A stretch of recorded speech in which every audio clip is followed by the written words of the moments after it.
Hola, ¿qué tal? Mi nombre es Jesús Ricardo Yáñez Santele, estudiante de Ingeniería en Electrónica y Comunicaciones en la Facultad de Ingeniería de la UB. Y el día de hoy hablaré sobre el teorema de Stokes. Bien, antes que nada recordemos que el teorema fundamental del cálculo nos dice que podemos encontrar el área bajo una curva si evaluamos cierta función en los extremos del intervalo donde está definida esta función.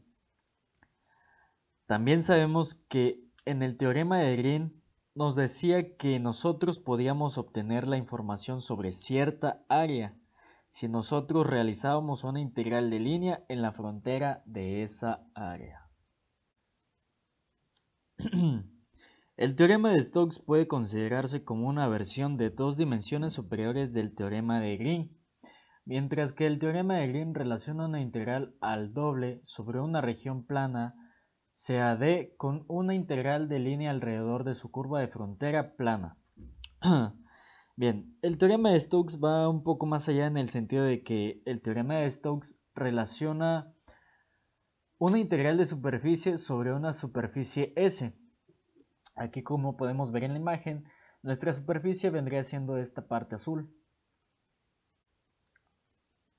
Entonces, lo que hace el teorema de Stokes es que relaciona esta integral de toda la superficie con una integral de línea alrededor de la frontera S, que es una curva espacial, no es una curva plana. Para darnos una idea, si nosotros prendiéramos un foco arriba de esta figura, pues obviamente proyecta una sombra. Entonces, la integral para este teorema de Stokes que nos interesa es sobre esta curva que está aquí alrededor, llamada C. Bueno, y si nosotros proyectáramos la sombra y prendemos el foco arriba, proyectamos la sombra de esta frontera de C y obtenemos esta trayectoria en dos dimensiones. Repito, para esta integral de Stokes no vamos a integrar sobre esta función, sobre esta frontera. Vamos a integrar sobre una curva espacial que es C. Lo que tenemos aquí, de hecho, es lo que está caminando esta persona que se puede observar. Y este es el vector normal. Esta figura muestra una superficie orientada con un vector normal unitario n. Este vector apunta hacia arriba. La orientación de S induce la orientación positiva de la curva de frontera C, y que en este caso es esta, la curva de frontera C. Bien, esto significa que si se camina, por ejemplo, esta persona, si caminara en la dirección positiva así como está, entonces la superficie siempre va a quedar a mano izquierda de la persona que se observa aquí. Bien, ahora veamos qué dice el teorema de Stokes. Dice lo siguiente: sea S una superficie lisa a trozos orientada que está limitada por una curva frontera C simple, cerrada y lisa con orientación positiva. Sea F un campo vectorial cuyos componentes tienen derivadas parciales continuas en una región abierta en R3 que contiene S.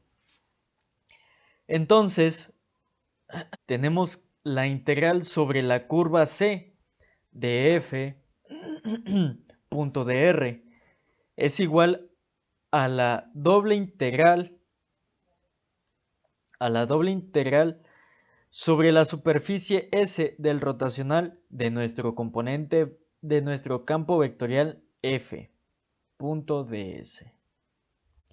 Muy bien, esto es lo que dice el teorema de Stokes, y aquí es muy interesante porque podemos notar que reduce una integral doble a una integral de línea sobre esta curva espacial C, que sería esta que está aquí.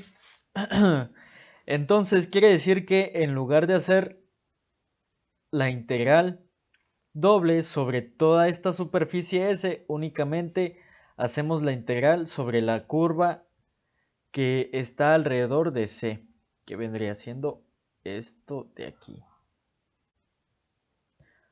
Entonces, si nosotros tenemos la integral de cierto rotacional punto de S, pues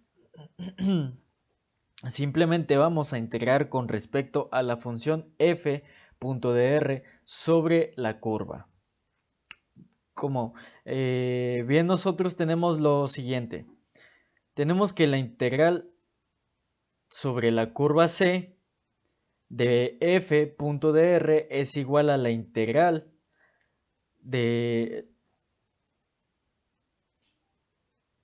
sobre la curva C de punto f TDS de f punto TDS y la doble integral sobre la superficie S del rotacional de f punto ds, que es igual a la doble integral sobre la superficie S del rotacional de f punto n, donde nosotros sabemos que n es el vector normal y tenemos que t es el vector tangencial.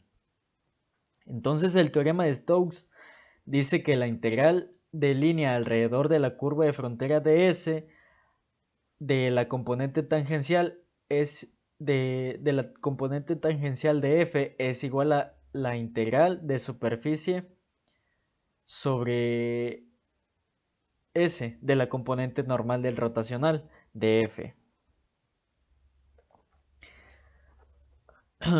Entonces, la curva de frontera de orientación positiva de la superficie orientada S a menudo se escribe como ds. Aquí quiero hacer énfasis que ds no indica una derivada parcial, solo nos indica la frontera como aquí se puede expresar, se encuentra expresada. C es igual a ds, que es la frontera. Entonces vamos a tener que la doble integral sobre cierta superficie S del rotacional de f punto ds es igual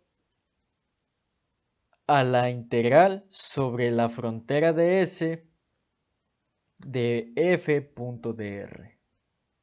El teorema de Stokes lleva el nombre del físico matemático irlandés Sir George Stokes, nacido en 1819, fallecido en 1903. Stokes fue un profesor de la Universidad de Cambridge. De hecho, cumplió con el mismo puesto que Isaac Newton, profesor lucasiano de matemáticas, y destacó especialmente por sus estudios sobre el flujo de fluidos y la luz. Lo que llamamos hoy en día el teorema de Stokes. Fue descubierto en realidad por el físico escocés Sir William Thomson, nacido en 1824, falleció en 1907, conocido como Lord Kelvin. Stokes se enteró de este teorema en una carta de Thomson en 1850 y pidió a sus estudiantes que lo probaran en un examen en la Universidad de Cambridge en 1854. A la fecha de hoy no sabemos si alguno de estos estudiantes pudo hacerlo. No quedó registro de que esto haya podido ser resuelto. Bien. Aunque el teorema de Stokes es demasiado difícil de probar en toda su generalidad, es posible dar una prueba cuando S es una gráfica y F y S y C se comportan bien. O sea que no hay comportamientos anómalos, por así decirlo. Bien, ahora voy a mostrar una prueba de un caso especial del teorema de Stokes.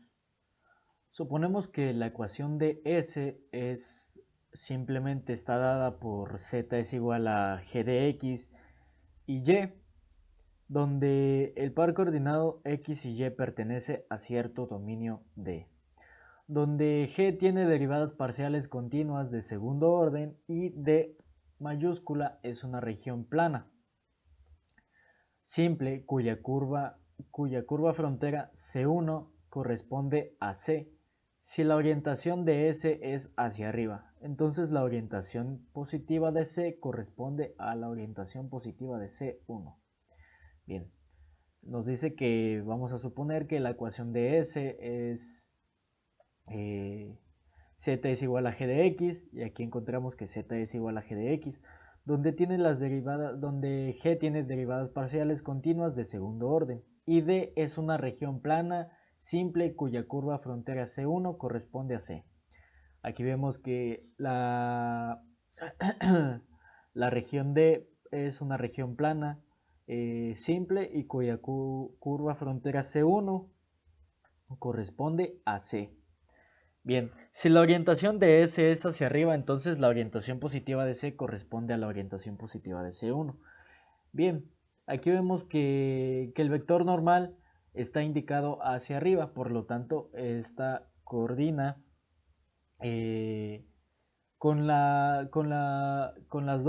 corresponde con las dos orientaciones de la curva de C con la curva de C1, como podemos observar aquí. También se nos indica que nuestro campo vectorial F es igual a P por I más Q por J más R por K, donde las derivadas parciales de P, Q y R son continuas. Dado que S es una gráfica de una función, es posible aplicar la fórmula mostrada a continuación. Tenemos la doble integral sobre la superficie S de F punto de S es igual a la doble integral sobre cierto dominio de D menos P por la derivada parcial de G con respecto a X menos Q por la derivada parcial de G con respecto a Y más R de A. Entonces, si nosotros en esta fórmula reemplazamos a F por el rotacional de F, lo que obtenemos es lo siguiente. Vamos a tener que la doble integral sobre la superficie S del rotacional de F punto ds es igual a la doble integral sobre cierto dominio D menos la derivada parcial de Q con respecto a Z. Todo esto multiplicado por la derivada parcial de Z con respecto a X. Esto le vamos a restar la derivada parcial de P con respecto a Z menos la derivada parcial de R con respecto a X, multiplicado por la derivada parcial de Z con respecto a Y. Y por último, sumamos la derivada parcial de Q con respecto a X menos la derivada parcial de P con respecto a Y. Y bueno, todo esto lo vamos a integrar con respecto a dA. Donde las derivadas parciales de P, Q y R se evalúan por supuesto en X, y G de X, Y. Si nosotros tenemos que X igual a X de T y Y es igual a Y de T, donde T corre en el intervalo cerrado desde A hasta B, es una representación paramétrica de C1, es decir, X de T y Y de T parametrizan el recorrido de esta curva C1, que es por supuesto la sombra de la proyección en el plano XY de la curva C. Recordemos que la curva C vive en el espacio, no necesariamente en el plano XY. Muy bien, entonces si nosotros tenemos esta parametrización, esta representación paramétrica de la curva C1, entonces una representación paramétrica de C naturalmente es de la siguiente manera. Esto vamos a tener que X es simplemente X de T, y es igual a y de t y z es igual a g evaluado en x de t y y de t donde t corre en el intervalo cerrado desde a hasta b. Esto nos permite, con la ayuda de la regla de la cadena, evaluar la integral de línea de la siguiente manera. Bien, nosotros vamos a tener que la integral sobre la curva c de f punto de r es igual a la integral desde a hasta b. Aquí ya estamos haciendo uso de las virtudes de esta parametrización que acabamos de proponer. Entonces va a ser igual entonces a la integral desde a hasta b de p por la derivada de x con respecto a t, más q por la derivada de y con respecto a t, más r por la derivada de z con respecto a t. Y bien, esto es simplemente igual, dado que recordemos que z es igual a g de x, y, puesto que este es simplemente igual a la integral de a hasta b de p multiplicado por dx de t más q multiplicado por dy de t más r, y aquí nosotros sustituimos y vamos a tener la derivada parcial de z con respecto a x por la derivada de x con respecto a t, más la derivada parcial de z con respecto a y por la derivada parcial de y con respecto a t.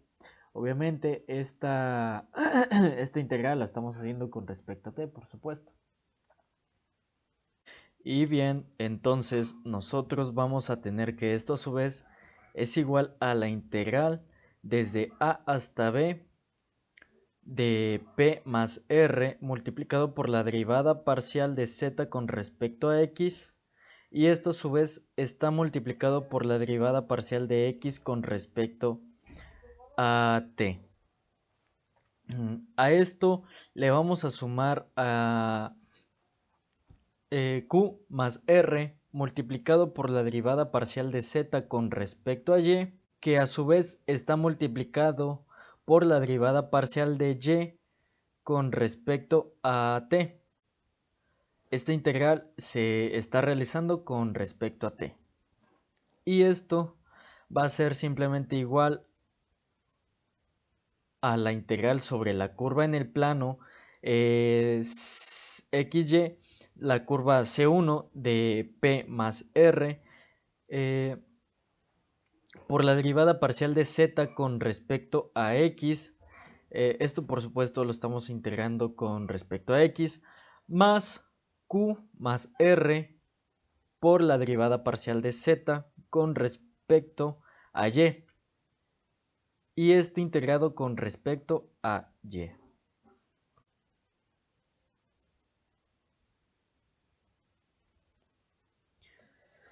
Y esto, bueno, vamos a tener, si nosotros utilizamos el teorema de Green para esta integral, vamos a obtener que esto es igual a la doble integral sobre d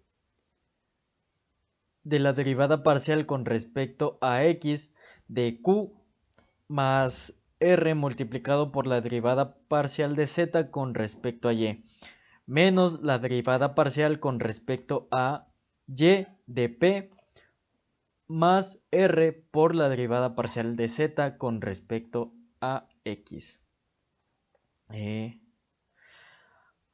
Donde pues aquí se ha utilizado el teorema de Green en el último paso. Luego, usando la regla de la cadena nuevamente y recordando que p, q y r son funciones de x, y y z, y que z es una función de x, y por sí misma, se obtienen lo siguiente. Recuerden que z era igual a g de x, y. Entonces vamos a tener que la integral sobre la curva c de f punto dr es igual a la doble integral sobre b de la derivada parcial de q con respecto a x, más la derivada parcial de q con respecto a z por la derivada de z con respecto a x.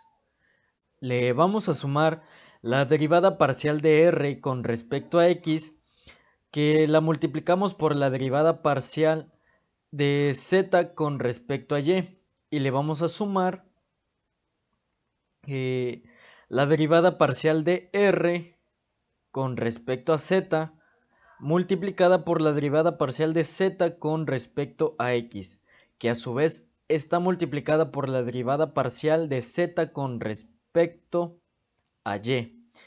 Y finalmente le vamos a sumar r multiplicada por la doble derivada parcial de z con respecto a x y con respecto a y.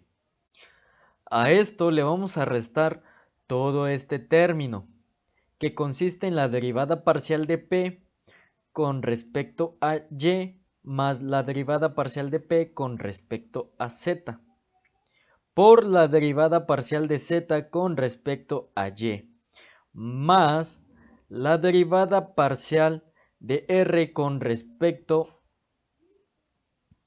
a y por la derivada parcial de z con respecto a x, más la derivada parcial de r con respecto a z por la derivada parcial de z con respecto a y, por la derivada parcial de z con respecto a x, y finalmente le vamos a sumar r por la derivada parcial, por la doble derivada parcial de z con respecto a y con respecto a x. Y bueno, podemos observar que 4 de los términos en esta integral doble se cancelan y los 6 términos restantes se pueden organizar para que coincidan con el lado derecho de la ecuación que mostramos anteriormente. ¿Cuál ecuación? Precisamente esta ecuación que nosotros mostramos anteriormente, que es la doble integral sobre la superficie de S del rotacional de f, punto ds, que es igual a la doble integral de esta expresión que mostramos antes.